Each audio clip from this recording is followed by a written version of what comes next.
August 1st, 1986, Universal Pictures fired their head of marketing just 72 hours after Howard the Duck opened to disaster. This wasn't damage control anymore, it was straight-up career execution in the boardroom. The industry watched in shock as one of Hollywood's major studios publicly sacrificed a senior executive to appease angry shareholders and a media circus that smelled blood. Then in May 1987, Warren Beatty got furious over Ishtar's brutal reviews and actually hired private investigators to track down the critics who blasted it. Columbia Pictures archives confirm he went hunting for reviewers, determined to find out who orchestrated what he believed was a coordinated takedown. Just 5 years earlier, Megaforce blew through $20 million only to vanish from theaters in 2 weeks flat. Paramount chairman Barry Diller put it bluntly in The Hollywood Reporter, calling it the most expensive home movie ever made. These weren't mere box office disappointments, they were films that sparked real public outrage, critical bloodlust, and studio panic long before Twitter or Rotten Tomatoes existed. Back then, backlash meant scalding front-page reviews in the New York Times, or audiences walking out during the show demanding refunds at the box office. If you remember waiting for Siskel and Ebert's verdict every weekend, you know this was the decade when collective taste felt like a judgment from the heavens, when two critics on television could single-handedly determine whether a film lived or died. It all traces back to 1977, when Star Wars rewired how studios thought. Suddenly, every executive chased big-budget spectacles, sci-fi, fantasy, or action, believing money alone could guarantee success regardless of script quality or directorial vision. Studios greenlit projects based purely on post-Star Wars fever, throwing cash at concepts that felt rushed, misconceived, or utterly disconnected from what audiences actually wanted. Without social media spreading instant reactions, powerful gatekeepers like the New York Times, Variety, and Siskel and Ebert held immense sway. A single brutal review from Vincent Canby or a thumbs-down verdict could sink a film faster than any algorithm today. The stakes felt uniquely high because, unlike today's franchise safety nets, these films were often standalone bets that could make or break careers. Let's talk about Cops and Robbers from 1980. Chevy Chase's drunken behavior on set, documented in The Hollywood Reporter, became textbook 80s star Entitlement. The movie itself faded fast, forgotten by audiences within weeks of release, but Chase's conduct showed something darker brewing behind the scenes, a new breed of star who believed fame granted immunity from professionalism. Studios started tolerating toxic behavior from bankable stars, thinking their names alone sold tickets regardless of how they behaved. Chase's meltdown was really just the first warning sign. They'd learned the hard way and paid dearly for ignoring it, setting a precedent that would haunt productions throughout the decade. Then came The Formula in October 1980. George C. Scott starred in this political thriller fresh off Patton and Dr. Strangelove, bringing the gravitas audiences expected from one of cinema's most respected actors. But after seeing the final cut, Scott publicly disowned it, calling the director incompetent in The Hollywood Reporter, a rare and devastating public break from an actor known for his discretion. Variety shredded it as leaden and ludicrous, and the film quietly disappeared from theaters within weeks, leaving barely a trace in the cultural memory. What matters here is how The Formula signaled a harsh new reality. Even respected actors with decades of credibility couldn't save terrible projects anymore. Post-Star Wars hype couldn't fix everything. Critical gatekeepers still had the power to ruin careers overnight, and no amount of star power could overcome a fundamentally broken script. Now consider K-9 from 1989. James Belushi's cop and dog flick made over $65 million overseas, despite a miserable 16% critic score, proof that international markets operated by completely different rules. Film historian Scott Eyman pointed out in Cinema Enduring 2021, this proved profitability couldn't buy artistic respect or critical legitimacy. It revealed a growing split between international audiences happy with formulaic action and critics calling it artistically hollow and cynically constructed. Here's the dangerous twist. K-9's foreign success taught studios that critical hatred didn't matter if overseas markets paid up, creating a perverse incentive structure that prioritized international appeal over domestic quality. Belushi learned failure could even be profitable, but it never felt dignified, and the stigma of critical rejection followed him for years. This mindset kept poisoning Hollywood for decades, encouraging studios to greenlight projects they knew were artistically bankrupt but financially viable abroad. Santa Claus, the movie, in 1985 became a nightmare for families who expected holiday magic. MGM poured $20 million into this Christmas epic, over $56 million today, and it barely earned $15 million domestically, after scoring only 10% from critics who called it a cynical cash grab.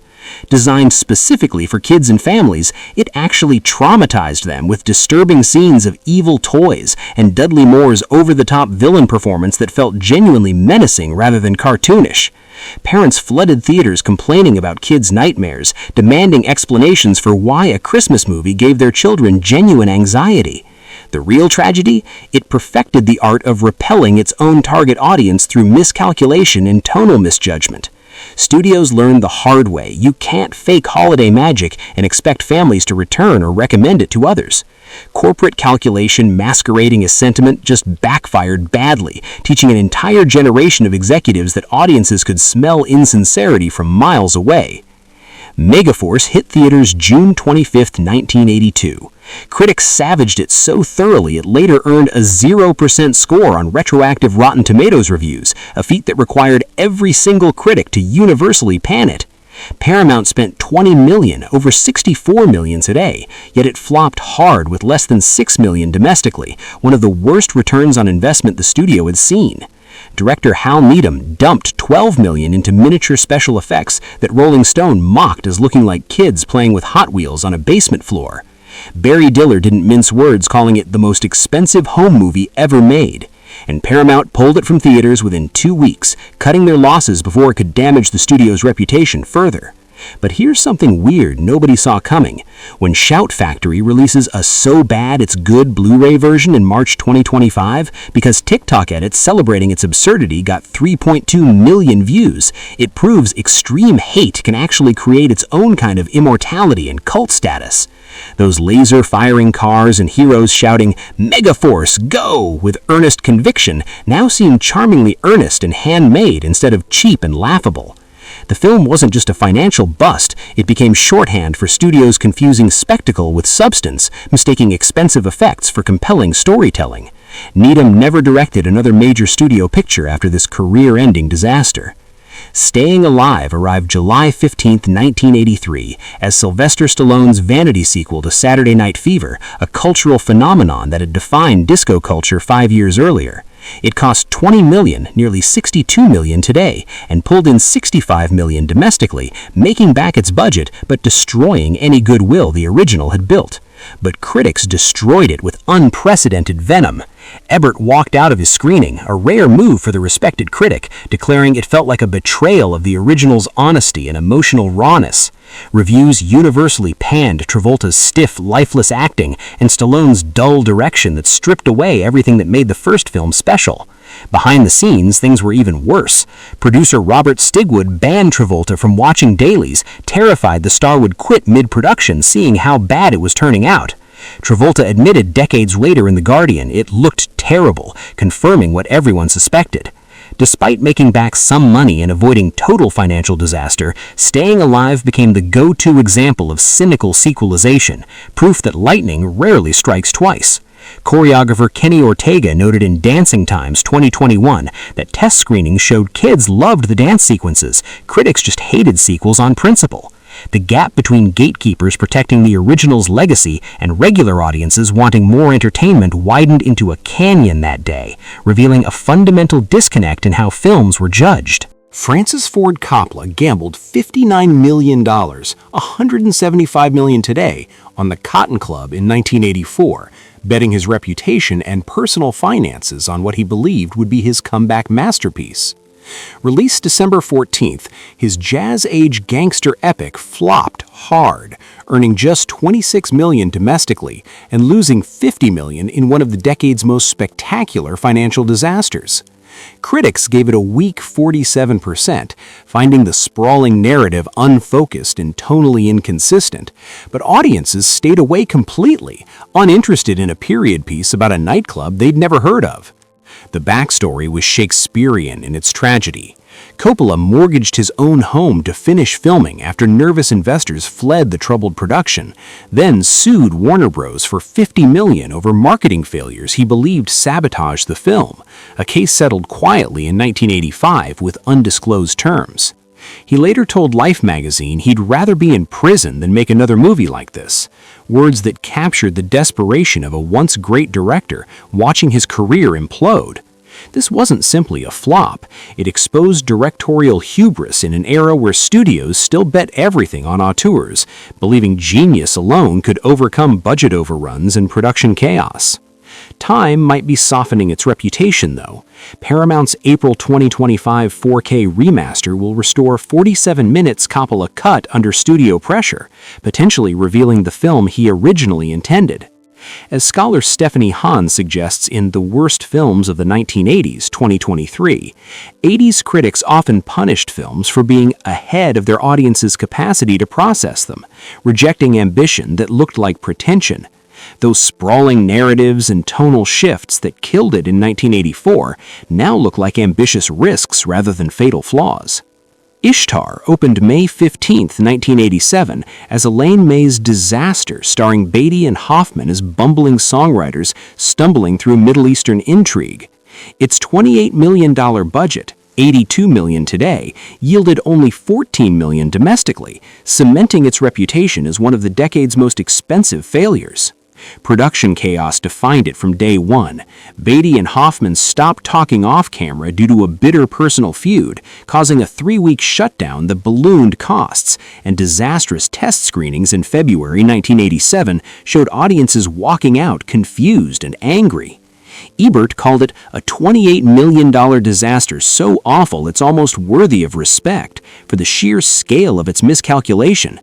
Warren Beatty got so angry at the critical reception, he hired private investigators to hunt down critics and track their movements, a fact confirmed by Columbia Pictures archives and one of the most bizarre responses to bad reviews in Hollywood history. This went beyond wounded pride. It was a wealthy, powerful star weaponizing his resources against journalists exercising their professional judgment.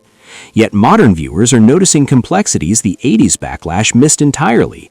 The Criterion Collection's 2023 restoration included May's claim that critics targeted Beatty and Hoffman specifically for being too rich to fail, seeing their wealth as offensive during an economic recession. She later called it a gendered backlash against her direction in a rare 2024 New Yorker interview, suggesting male directors might have been forgiven for identical choices. Cinematographer Vittorio Storaro admitted chaos was the plan, since they shot without storyboards, embracing improvisation in ways that confused everyone involved. Ishtar wasn't merely bad, it became a cautionary tale about ego colliding with ambition, where improvisation and political satire, the very elements that doomed it in 1987, now feel ahead of their time and prescient. Howard the Duck remains the definitive disaster, the gold standard against which all other flops are measured.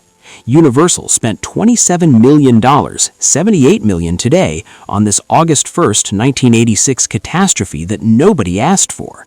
It earned only $16 million domestically against a devastating 19% critic score, creating a $38 million loss that sent shockwaves through the studio system. George Lucas thought adapting Marvel's obscure comic would work after the massive success of Return of the Jedi gave him seemingly unlimited creative capital.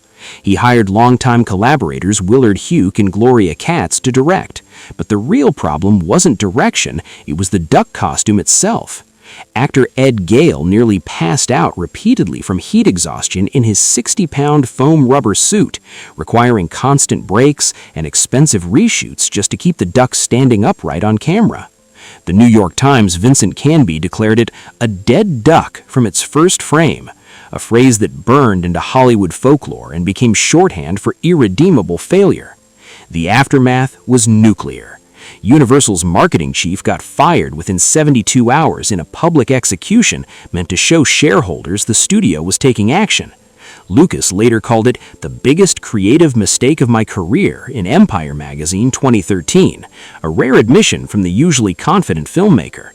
Willard Huyck lost Lucas's partnership overnight, ending a collaboration that had lasted decades.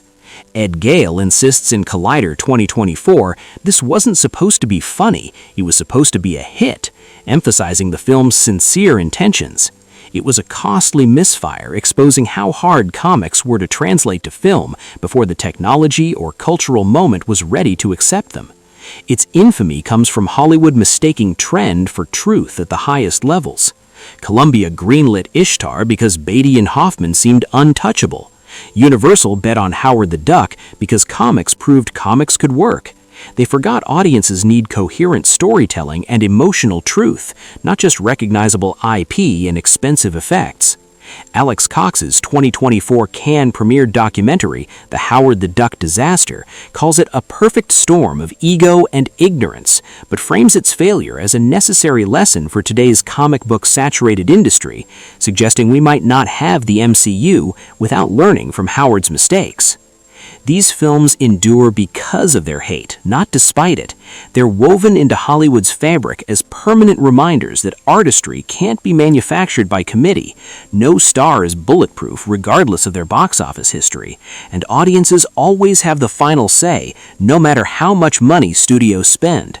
When Howard the Duck opens with that iconic, now infamous scream, it's not just the duck's terror, it's the sound of an entire industry stumbling blindfolded into the future, making mistakes that would shape how movies are made for generations. The movies we hated most often teach us the deepest lessons about why we love cinema in the first place, revealing through their failures what actually matters in storytelling. Because sometimes the greatest films, even the disastrous ones that lose millions, live on through the conversations they spark and the lessons they teach long after the credits roll and the box office receipts are tallied.